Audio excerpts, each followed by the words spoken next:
Transformer la noix de coco directement en un emballage agroalimentaire adapté à tout type de produits. Des coques de noix de coco, une solution innovante de ces jeunes pour pallier le problème d'insalubrité dans les marchés du Bénin et pour valoriser les vertus de ces résidus.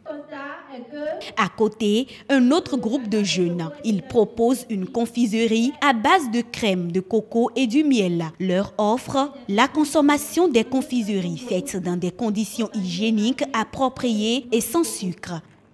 5 jours de formation auront suffi pour révéler le génie de ces jeunes. Du statut de demandeurs d'emploi, ils sont passés aujourd'hui à celui de créateurs d'emploi. Et l'Agence nationale pour l'emploi en a été pour beaucoup. À voir les résultats de ces ateliers qui n'ont duré que 5 jours, je puis vous dire qu'il est possible que nous résorbions la crise du chômage dans notre pays pour peu que nous décidions de nous occuper de nos problèmes et de leur trouver une solution.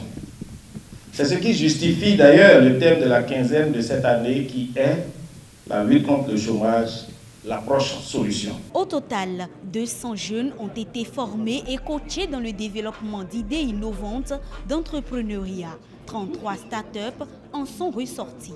En entrant dans cet atelier de formation, nous étions dans une dynamique où le réflexe général de tout diplômé est de se munir d'un curriculum vitae et d'une lettre de motivation pour espérer trouver un emploi. Nous pensions donc que cet atelier allait nous aider à trouver des débouchés pour nous insérer plus facilement dans le monde professionnel. Grande a été notre surprise de découvrir une toute autre façon d'aborder le monde du travail.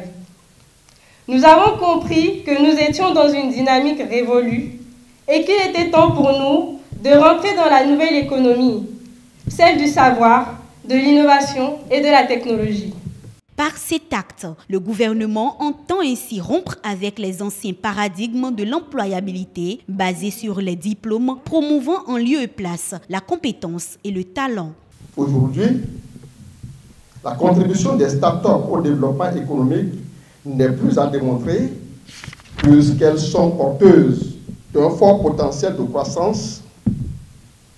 Et c'est en cela que les start-up méritent toute l'attention et l'accompagnement du gouvernement. Faire du Bénin une terre d'éclosion et d'expansion des start-up, donner la possibilité aux jeunes diplômés sans emploi de révéler autrement leur potentiel. Tel semble être l'engagement du gouvernement béninois qui a mandaté déjà des responsables à divers niveaux pour un suivi permanent des équipes déjà formées.